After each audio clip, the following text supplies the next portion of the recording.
मेरा नाम मोहिनी है।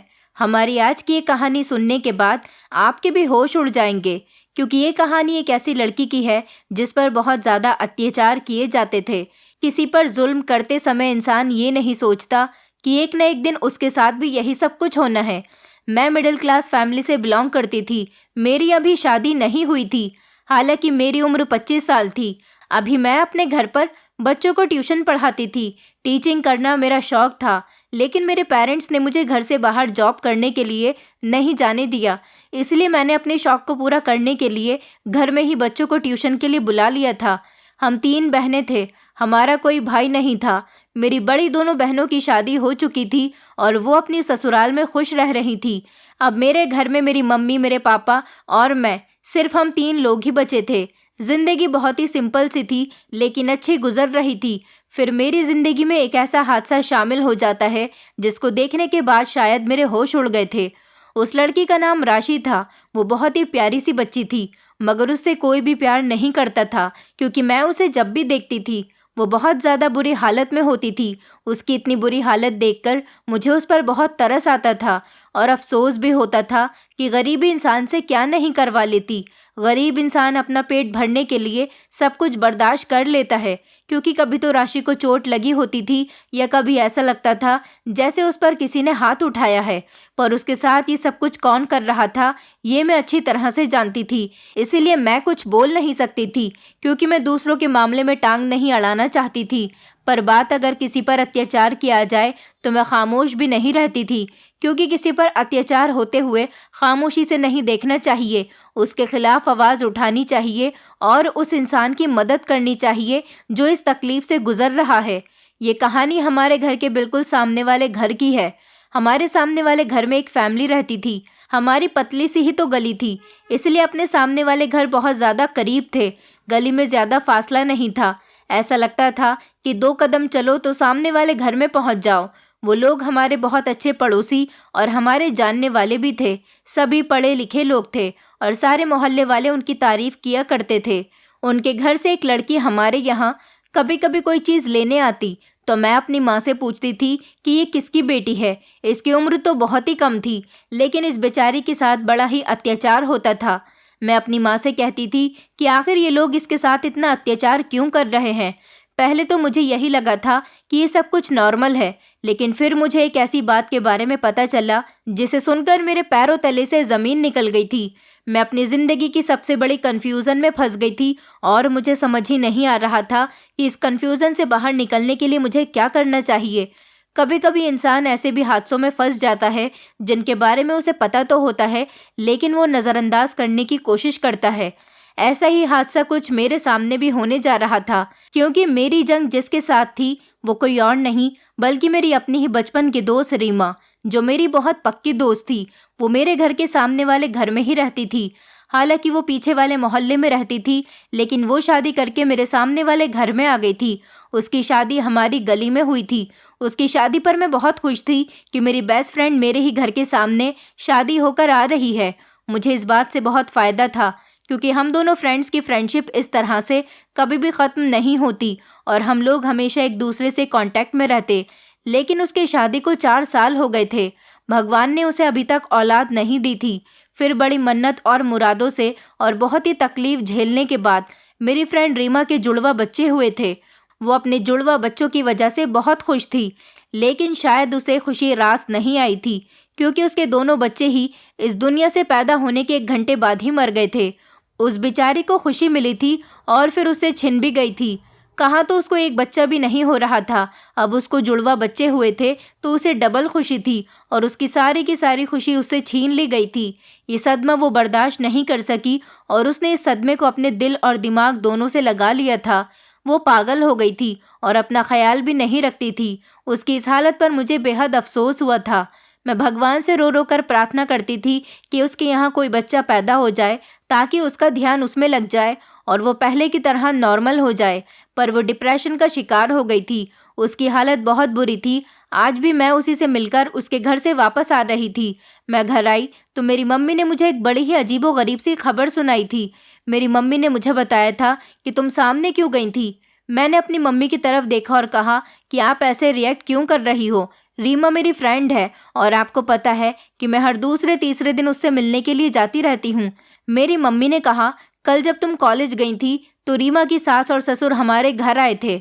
मैं अपनी मम्मी की बात सुनकर चौंक गई थी और फौरन ही उनकी तरफ देखने लगी थी कि आगे वो क्या कहने वाली हैं। मेरी मम्मी ने कहा कि वो लोग रीमा के पति नवीन के लिए तुम्हारा रिश्ता मांगने के लिए आए थे। मैं ये बात सुनकर हैरान रह गई थी। मैंने कहा कि क्या कह रही हो, क्योंकि मुझे एकदम ही इस बात पर यकीन नहीं आया था। मेरी आंखों में तारा नहीं आंसू आ गए थे। अभी तो मेरी आंखों से वही आंसू नहीं सूख चुके थे जो मेरी दोस्त रीमा की हालत देखकर निकले थे। और यहाँ मेरी माँ ने मुझे एक अजीब सी खबर सुना दी थी कि रीमा के ससुराल वाले उसके पति के लिए मेरा रिश्ता मांगने के लिए आए हैं। रीमा का पति एक बहुत ही स्मार्ट और हैंडसम इंसान था और जॉब भी बहुत अच्छी करता था। बड़े बड़े लोगों में उसका बैठना उठना था और वह हर हिसाब से बहुत ही अच्छा था। उसके अंदर किसी तरह की कोई कमी नहीं थी जिसकी वजह से उससे कोई भी लड़की आसानी से शादी करने के लिए तैयार हो जाती, भले से ही वो शादीशुदा ही क्यों न था। वैसे तो रीमा भी बहुत खूबसूरत थी और पढ़ी लिखी थी, लेकिन हालात और परेशानियों ने उसे पागल बना दिया था। मगर मैं रीमा की फ्रेंड होने के नाते ये बात अच्छी तरह से जानती थी कि वो रीमा से कितनी ज़्यादा मोहब्बत करता था, क्योंकि उन दोनों की लव मैरिज हुई थी और वो दोनों एक दूसरे से बहुत प्यार करते थे। उन्होंने अपनी मोहब्बत के बारे में अपनी फैमिलीज़ को बताया तो दोनों को ही परिवार वालों ने मिलकर उनकी लव मैरिज को अरेंज मैरिज करवा दिया था। मैंने अपनी मम्मी से कहा कि आपने बात मुझे कल क्यों नहीं बताई। मम्मी ने मुझे बताया कि मुझे तुम्हें बताने का इतना मौका ही नहीं मिला था। तुम्हारे पीछे वो लोग यहाँ आए थे, उन्होंने मुझसे ये सब कुछ कहा। उन्होंने कहा कि हमें रीमा का भी ख्याल रखना होता है। अब रीमा की कंडीशन ही ऐसी हो गई है कि हम अपने बेटे की दूसरी शादी करवाने पर मजबूर हो गए हैं। इस वजह से उनका बेटा भी बहुत परेशान है। वो लोग कहीं और भी तो अपने बेटे के रिश्ते की बात करेंगे, इसलिए उन्हें तुम्हारा ख्याल आया। उन्होंने सोचा कि तुम रीमा की फ्रेंड भी हो, इस तरह से रीमा को कोई प्रॉब्लम भी नहीं होगी और तुम उसका और उसके पति का अच्छी तरह से ख्याल भी रख सकोगी। इस वजह से रीमा को भी लगेगा कि अगर उसकी अपनी फ्रेंड ही उसकी सौतन बनकर घर में आएगी तो उसका ख्याल भी रखेगी और उनके बेटे की ज़िंदगी में फिर से रौनक आ जाएगी। अब रीमा तो कभी माँ नहीं बन सकती। उन लोगों को लगता है कि अगर घर में कोई बच्चा पैदा हो गया तो शायद रीमा को लगेगा कि ये उसका अपना ही बच्चा है और उसकी हालत भी बेहतर हो जाएगी, क्योंकि नवीन किसी भी हाल में रीमा को छोड़ने के लिए तैयार नहीं है। वो बच्चों की खातिर दूसरी शादी तो कर सकता है, लेकिन रीमा को कभी नहीं छोड़ सकता। यही वजह है कि वो दूसरी शादी करने के लिए मान गया है। मैं अपनी माँ की कही हुई सारी बातें सुनकर हैरान रह गई थी कि वो नवीन भी दूसरी शादी करने के लिए मान गया था। भले बच्चे की वजह से ही सही, मगर वो रीमा से बहुत प्यार करता था, इसलिए उसे अपने दिमाग में ये बात लानी ही नहीं चाहिए थी। और तो और वो मुझसे शादी करने के लिए तैयार हुआ था, जबकि मैं तो उसके लिए उसकी बहनों जैसी थी। मैंने ही रीमा की शादी पर उसकी जूता चुराई की रस्म की थी, क्योंकि रीमा अपने माता पिता की इकलौती बेटी थी, उसकी कोई बहन नहीं थी। इसलिए मैं ही नवीन की साली बन गई थी और मैं उसको जीजू भी कहती थी और अभी तक उसको जीजू ही कहती थी, क्योंकि यही शब्द मैंने शुरू से ही उससे कहा था और यही शब्द मेरी ज़बान पर भी चढ़ गया था। मैंने अपनी मम्मी से कहा, तो फिर आपने उन लोगों को क्या जवाब दिया? मेरी मम्मी ने कहा कि उन्होंने मुझे सोचने का वक्त दिया था और कहा था कि अभी हमें आपका जवाब नहीं चाहिए, आप हमें आराम से सोच समझकर और मोहिनी से पूछकर जवाब दे देना। मैंने अपनी मम्मी से कहा कि आप फ़ौरन ही उन लोगों को इनकार कर दो। फिर मेरी मम्मी ने कुछ ऐसा कहा, उनकी बात सुनकर तो मैं हैरान रह गई थी। मेरी मम्मी ने कहा कि ये तुम्हारे लिए बहुत अच्छा मौका है। नवीन बहुत अच्छा लड़का है और नवीन जैसा अच्छा रिश्ता तो फिर शायद कभी नहीं मिल सकता। तुमने देखा नहीं कि वो कितना हैंडसम है और उसकी जॉब भी कितनी अच्छी है। मैं तो हमेशा से यही चाहती थी कि तुम्हारी शादी यहीं पर ही हो जाए, मगर तुम्हारी ये फ्रेंड रीमा बहुत चालाक निकली थी। अपनी खूबसूरती के जाल में इसने इतने अच्छे भले नवीन को फंसा लिया था और फिर उसे शादी ही करके दिखाई। इसी चीज़ की तो भगवान ने इसे सज़ा दी है। अब देखो फिर से पलटकर ये रिश्ता तुम्हारी गोद में आ गिरा है। मैं तो इस रिश्ते की तरफ से बेफिक्र हूँ। मुझे तो इस रिश्ते में कोई कमी नहीं लगती और तुम्हारे लिए मुझे तो इस रिश्ते में कोई कमी नहीं लगती, क्योंकि इस रिश्ते में इनकार करने की कोई वजह ही नहीं है। इस तरह मेरी एक बेटी तो मेरे सामने रहेगी, बाकी दो तो दूसरे शहरों में शादी करके गई हैं। मर्द को इस बात पर फ़र्क नहीं पड़ता कि वो पहली शादी कर रहा है या दूसरी। मैंने कहा, अच्छा तो आप मेरी शादी एक ऐसे शख्स से करवाना चाहती हो जो पहले से ही शादीशुदा है और उसकी जो पत्नी है वो पागल है। एक शादीशुदा लड़के से आप मेरी शादी करवाने के लिए तैयार हो? मेरी मम्मी ने कहा कि तेरी भी तो पहले एंगेजमेंट हो चुकी थी और फिर टूट भी गई थी। सारे ही लोगों को इस बात के बारे में पता है कि तेरी एंगेजमेंट टूट चुकी है। मैंने कहा, मेरी मंगनी ही तो टूटी थी, मैं विदा होकर अपनी ससुराल तो नहीं चली गई थी ना। मेरी मम्मी कहने लगी, पागल लड़की, इन लोगों के पास बहुत पैसे हैं, इसलिए तुम वहाँ पर बहुत खुश रहोगी। मैंने कहा, पैसे हैं तो मैं क्या करूँ, हमारे पास क्या पैसों की कोई कमी है? और वैसे भी मैं अपनी फ्रेंड के साथ धोखा नहीं करना चाहती हूँ। मैंने सोच लिया था कि मैं ऐसा कुछ नहीं करूँगी, क्योंकि वो बेचारी अपने होश में नहीं है और मैं उसकी सौतन बन जाऊँ। मैंने तो अपनी मम्मी से साफ इनकार कर दिया था। मेरी मम्मी ने मुझे बहुत बातें सुनाई थी, तो मैं सीधा रीमा की ससुराल ही चली गई। मैं जैसे ही घर के अंदर दाखिल हुई तो नवीन सामने ही बैठा हुआ था। मैंने नवीन से कहा, नवीन, आखिर ये सब कुछ क्या हो रहा है? तो उसने कहा, मैं तो खुद मजबूर हूँ, मैं तो अपनी पत्नी का ही भला चाहता हूँ, लेकिन मेरी माँ मेरी शादी करने की जिद पर अड़ गई है, क्योंकि उनको जल्द से जल्द अपने पोते की शक्ल देखनी है। तुम्हारी बात अलग है, लेकिन अगर कोई और औरत आ गई तो वो रीमा के साथ बहुत बुरा करेगी, जो कि मुझसे बर्दाश्त नहीं होगा। इसलिए मैं चाहता था कि अगर तुम ही आ जाओ तो बेहतर होगा। मैंने कहा कि मुझे उम्मीद नहीं थी कि आप इस तरह की बात करोगे। मैंने आपके बारे में कभी ऐसा नहीं सोचा था। उसने कहा कि मैंने भी कभी तुम्हारे बारे में ऐसा नहीं सोचा, और मेरा इस शादी का मकसद सिर्फ इतना ही है कि मेरी माँ बस खामोश हो जाएगी और रीमा का ख्याल रखने वाला भी कोई आ जाएगा। तुमसे बेहतर और कौन उसका ख्याल रख सकता है? मैंने कब कहा कि मैं तुम्हारे साथ कोई ताल्लुक़ रखना चाहता हूँ? ये बात सुनकर तो मैं और ज़्यादा हैरान रह गई थी। मैंने कहा, जब तुम्हें मुझसे कोई ताल्लुक़ ही नहीं रखना तो फिर तुम मेरी ज़िंदगी को बर्बाद क्यों करना चाहते हो? हाँ, ये सही है कि रीमा मेरी फ्रेंड है, लेकिन मैं उसके लिए इतनी बड़ी कुर्बानी नहीं दे सकती, और अगर वो अपने होशो हवास में होती तो वो भी कभी ऐसा नहीं चाहती। इसलिए मेरी तरफ से तो इनकार है। मैं आंटी से इस बारे में कहूँगी तो उनको गुस्सा आ जाएगा, इसलिए आप अपनी माँ को खुद ही समझा देना कि वो पोता पोती की जिद में 3-3 जिंदगियों को दाव पर ना लगाए। भगवान रीमा को ठीक कर दे, वो आपकी पत्नी है। अगर वो बच्चा पैदा नहीं कर सकती तो ये आपकी टेंशन है। मेरे मुंह में जो आया था मैंने बोल दिया था। रीमा की हालत दिन ब दिन खराब रहने लगी थी। उसके काफ़ी पर्सनल काम भी करने पड़ते थे, जो उसके घर में कोई भी नहीं करता था। भला नंद और सास थोड़ी ना आपको इस तरह से संभाल सकती है। रीमा को तो अपने आप को साफ करने का भी होश नहीं रहता था, इसलिए वो लोग मेरी शादी उसके पति के साथ करवाना चाहते थे। मैं अपनी फ्रेंड के लिए सब कुछ कर सकती थी। अभी मैं रोज़ उससे मिलने के लिए उसके घर पर जाया करती थी। वो बेचारी अजीब सी हालत में अपने कमरे में पड़ी हुई होती थी। मैं उसके कपड़े चेंज करती, उसकी साफ़ सफाई करती और उसके बाल बनाती थी और उसको अपने हाथ से खाना खिलाती थी। लेकिन मैं रात के टाइम पर तो वहाँ नहीं रुक सकती थी। जब मैंने शादी के लिए इनकार कर दिया तो रीमा की ससुराल वालों ने उसका ख्याल रखने के लिए एक लड़की को रख लिया था, जिसकी उम्र 15 साल थी, और वो रीमा के सारे काम किया करती थी। उसको सब राशि कहा करते थे। वो बहुत खूबसूरत थी, मगर कद में लंबी थी। ऐसा लगता था जैसे कि वो जवान है। मैंने अपनी मम्मी से उसके बारे में पूछा था कि ये कौन है, आखिर ये किसकी बेटी है और उनके घर में कैसे आई है। मेरी मम्मी ने मुझे बताया था कि इसे रीमा का ख्याल रखने के लिए रखा गया है, लेकिन ये कौन है और कहाँ से आई है इस बारे में तो मुझे भी नहीं पता। एक दिन वो हमारे घर पर किसी काम से आई थी, तो मैंने उसे सवाल कर लिया कि तुम कौन हो, क्या तुम इन लोगों की कोई रिश्तेदार हो? तो वो कहने लगी कि नहीं, मैं इन लोगों की कुछ नहीं लगती, मुझे नौकरी पर रखा गया है। मैंने उससे कहा कि तुम रीमा का अच्छी तरह से ख्याल रखना, मैं भी तुम्हें इम्प्रेस होकर कुछ पैसे दे दिया करूँगी। उसने कहा कि नहीं, मुझे पैसे नहीं चाहिए। वो कुछ डरी हुई और सहमी सी रहती थी। रीमा की ससुराल वाले इतने बुरे भी नहीं थे, बस सिर्फ मतलबी लोग थे, जो अपने मतलब के लिए किसी को भी सर पर बिठाने के लिए तैयार हो जाते थे।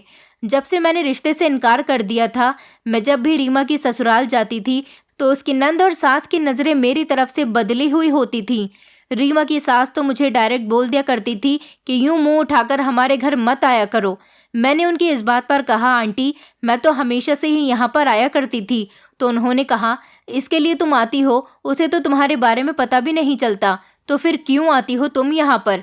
मैंने अपने घर आकर जब मम्मी को ये बात बताई तो उन्होंने कहा कि उन लोगों ने तुम्हारी इतनी बेइज्जती कर दी, तुम अब वहाँ पर मत जाना।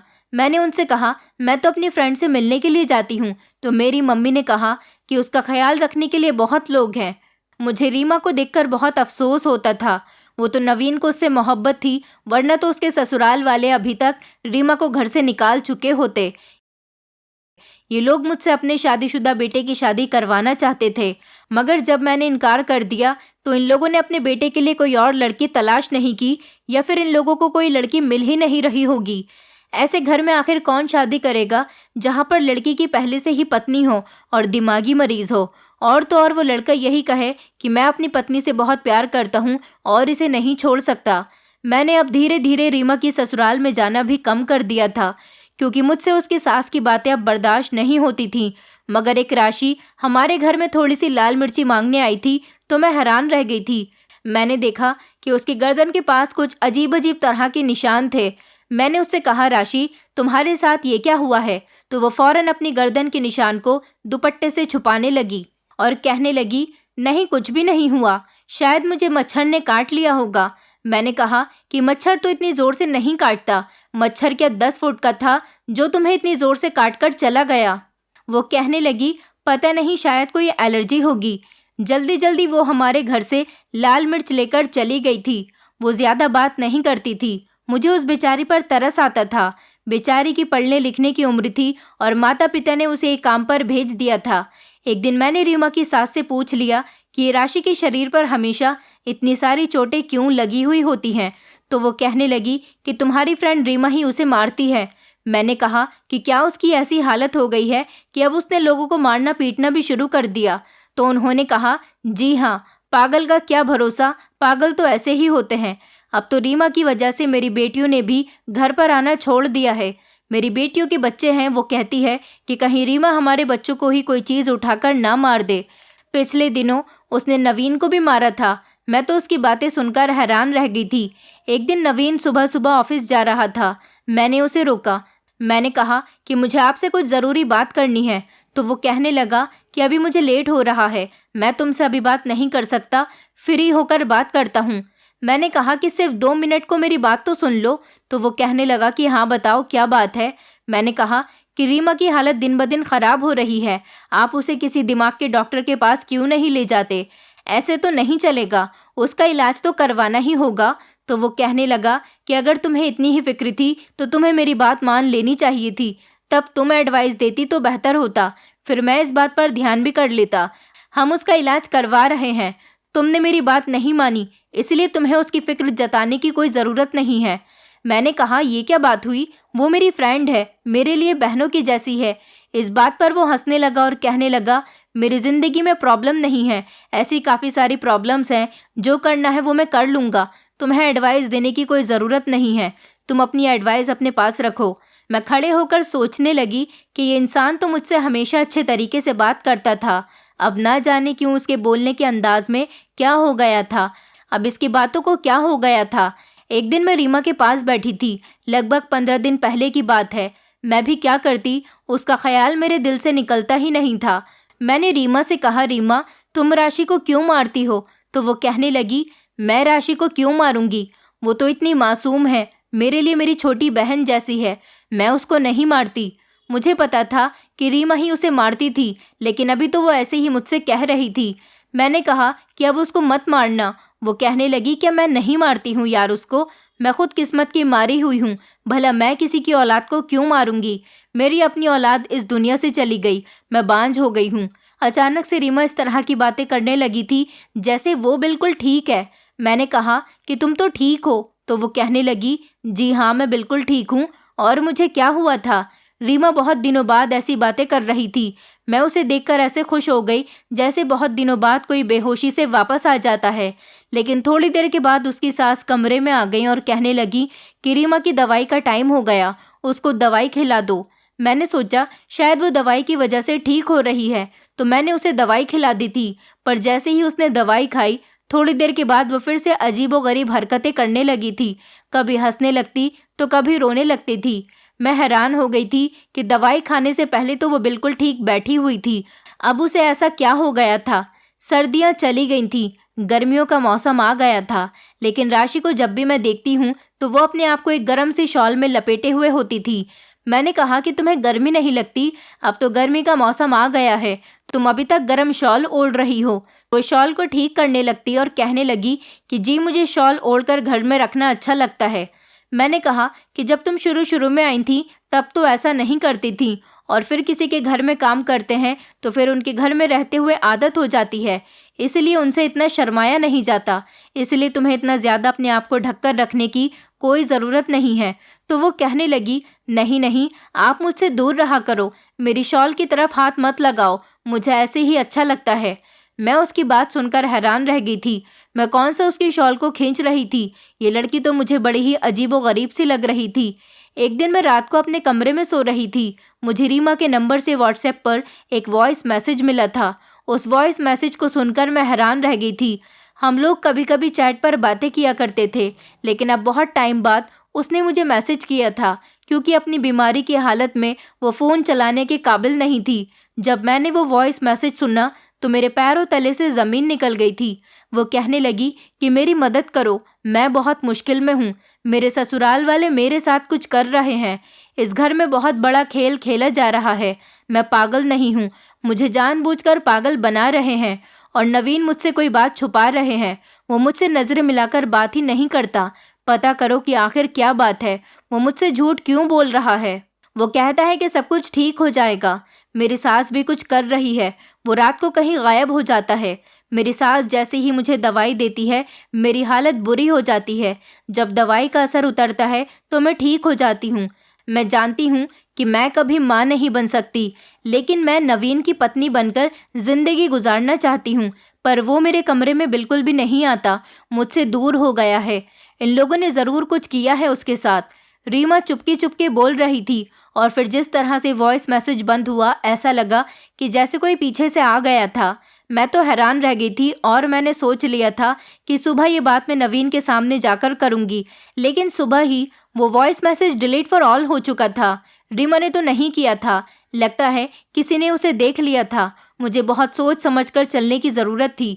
मैं दबे कदमों से रीमा की ससुराल में दाखिल हुई थी और रीमा के कमरे में जाना चाहती थी ताकि उससे बात कर सकूं। उसके ससुराल वाले देर से सोकर उठते थे, लेकिन सामने का नज़ारा देखकर तो मेरे पैरों तले से ज़मीन निकल गई थी। जब राशि अपने ख्यालों में खोई हुई चलती हुई आ रही थी और मैंने उसे देख लिया था, मुझे ऐसा लगा कि मैं चक्कर खाकर गिर जाऊंगी, क्योंकि राशि को देखकर साफ पता चल रहा था कि एक कम उम्र की और कुंवारी लड़की माँ बनने वाली है, और शायद बहुत जल्द ही उसकी डिलीवरी होने वाली है। वहीं से मैं उल्टे कदम भागकर आ गई थी। मुझे किसी ने नहीं देखा था। मैं अपने घर जाकर सोचने लगी कि ये सब कुछ क्या हो गया। मैंने फैसला कर लिया था कि ये बात मुझे फ़ौरन से पहले रीमा को बतानी चाहिए कि उसके घर में आखिर क्या हो रहा है। लेकिन ये सब कुछ किसने किया था? राशि को तो ये लोग अपने घर में काम के लिए लेकर आए थे।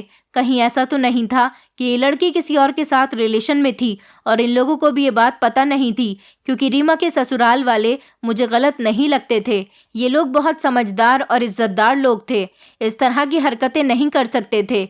मेरे पास जो सबूत था वो भी अब ख़त्म हो चुका था। मैंने अब रीमा से मिलने की कोशिश की थी, लेकिन उसके ससुराल वालों ने मुझे उससे मिलने नहीं दिया और कह दिया कि वो सो रही है। मैं जब भी उससे मिलने के लिए जाती तो वो लोग मुझे यही जवाब दे देते थे। शायद इन लोगों को शक हो गया था कि रीमा ने मुझे ही मैसेज किया था, क्योंकि मैसेज डिलीट हो गया था, इसलिए ये लोग मुझे उससे मिलने नहीं दे रहे थे। मैं ये बात सबसे पहले रीमा को बताना चाहती थी, लेकिन शायद उसको बताने का कोई फ़ायदा नहीं था। रीमा के बाद ये बात मुझे नवीन को बतानी चाहिए थी, लेकिन मुझे ऐसा लग रहा था कि वो पहले से ही सब कुछ जानता था, क्योंकि अब तो वो नज़रें नहीं मिलाया करता था। पर अगर वो सब कुछ जानता था तो फिर भी मैं उसे बता के ये साबित करना चाहती थी कि मुझे इस बारे में पता है। मैंने मौका देखकर नवीन को ये बात बताई। मैंने उससे कहा कि आपके घर में काम वाली लड़की माँ बनने वाली है या नहीं? तो वो कहने लगा, हमें उससे क्या, वो माँ बनने वाली है या नहीं ये तो वो जाने और उसकी फैमिली जाने, और तुम क्यों हमारे घर के मैटर में इतना घुस रही हो? अगर घर में आने का इतना ही शौक था तो शादी कर लेती। मैंने कहा, नवीन तुम मुझे एक बात बताओ, तुम खुद कहते हो कि तुम रीमा से मोहब्बत करते हो, इस पर अगर मैंने इनकार कर दिया तो इतना ज़्यादा गुस्सा क्यों हो रहे हो? मैंने तुमसे कहा ना कि मैंने कभी तुम्हें उस नज़र से नहीं देखा। इस बात पर वो खामोश हो गया था। मैंने उससे कहा कि मुझे रीमा से मिलने क्यों नहीं दिया जा रहा। वो कहने लगा, ऐसी कोई बात नहीं है, उसकी तबीयत बहुत ज़्यादा ख़राब है, वो जाग जाएगी तो तुम उससे मिल लेना। पता नहीं वो क्यों उखड़ा उखड़ा रहता था। मैंने ये बात अपनी मम्मी को बताई तो मम्मी ने इस बात को सुनकर बहुत मज़े लिए थे और कहा कि पता नहीं राशि के पेट में जो बच्चा है वो किसका है। मम्मी ने कहा कि हम क्या करेंगे, उसका मैटर है और तुम क्यों इतना परेशान हो रही हो, ये हमारा मैटर नहीं है। मैंने कहा मम्मी ये हमारा मैटर नहीं है, लेकिन हमें इस बात पर ध्यान देना चाहिए। मैं तो मम्मी की बात सुनकर खामोश हो गई थी और अपने कमरे में चली गई थी। उसी रात सामने वाले घर से किसी के चीखने चिल्लाने की आवाज़ आ रही थी। ये समझना कोई मुश्किल काम नहीं था कि ये आवाज़ किसी और की नहीं बल्कि राशि की ही थी। सुबह हुई तो रीमा की सास बाहर खड़ी हुई किसी को अपने घर के दरवाजे से बाहर भेज रही थी। मुझे शक्ल से वो या तो कोई नर्स या फिर कोई डॉक्टर लग रही थी। जब वो चली गई तो रीमा की सास ने ऊपर देखकर गहरी सांस भरी और फिर वो घर के अंदर चली गई। फिर थोड़ी देर के बाद ही घर के अंदर ऐसी ऐसी चीज़ें आने लगी जो छोटे बच्चों की होती हैं। उनका घर हमारे घर से बिल्कुल सामने था और उनके घर की खिड़की बिल्कुल मेरे कमरे की खिड़की पर ही खुलती थी। मुझे उनके घर के सामने का दरवाज़ा साफ नज़र आता था। अंदर क्या किया जा रहा था और क्या आ रहा था मैं सब कुछ देख सकती थी। इसका मतलब कि राशि ने बच्चा पैदा किया था, तभी तो घर में छोटे बच्चों का सामान जा रहा था। लेकिन इस बच्चे का पिता कौन था? अगर इन लोगों ने कहा कि हमें नहीं पता कि इस बच्चे का पिता कौन है, तो फिर इस बच्चे का खर्च कौन उठा रहा था?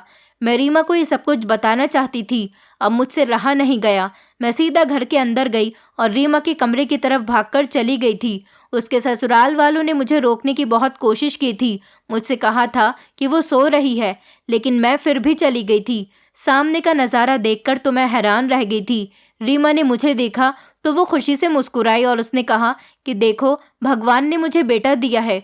वो इस बच्चे को अपनी गोद में लिए बैठी थी और बहुत ज़्यादा खुश नज़र आ रही थी, लेकिन राशि कहीं दिखाई नहीं दे रही थी। रीमा के पास नवीन भी बैठा हुआ था। वो दोनों बच्चे को ऐसे देख रहे थे कि जैसे ये उनका ही बच्चा है, लेकिन ये बच्चा रीमा का नहीं था। मैं अच्छी तरह से जानती थी। मुझे किसी ने बुलाया नहीं और ना ही मुझसे कोई बात की। मैं वापस अपने घर को आ गई थी। रीमा बिल्कुल ठीक ठाक लग रही थी और मुझसे नज़रें चुरा रही थी, जैसे उसके दिल में कोई बात थी। लेकिन सुबह के 6 बजे हमें पुलिस की गाड़ी की आवाज़ सुनाई दी। गाड़ी हम लोगों के घर के सामने आकर खड़ी हो गई थी और नवीन और उसके माता पिता को अपने साथ लेकर जाने की बातें कर रही थी। वो लोग उन पुलिस वालों के साथ नहीं जा रहे थे और कह रहे थे कि हम आपकी बात बड़े ऑफिसर से करवाते हैं, हम ऐसे वैसे लोग नहीं हैं, हमें क्या पता कि वो लड़की कहाँ है। मैं और मेरी मम्मी ये सब कुछ देख रहे थे क्योंकि मामला बहुत सीरियस था। इसके बाद रिपोर्ट सामने आई तो ऐसे ऐसे राज खुले थे कि हम सब लोग हैरान रह गए थे। रीमा के ससुराल वाले राशि को रीमा का ख्याल रखने के लिए नहीं बल्कि नवीन के लिए लेकर आए थे और वो नवीन के बच्चे की माँ बनने वाली थी। उसने बेटे को जन्म दिया था और अब वो बेटा नवीन का था और उन्होंने इस बच्चे को रीमा की गोद में डाल दिया था। लोग यही समझ रहे थे कि ये उनकी बहू का बेटा है। रीमा भी नॉर्मल हो गई थी और इस बच्चे को अपने बच्चे की तरह पाल रही थी। नवीन और रीमा बहुत खुश थे। ये मामला बहुत ही अजीब था। जो उन्होंने किया वो बहुत गलत किया था।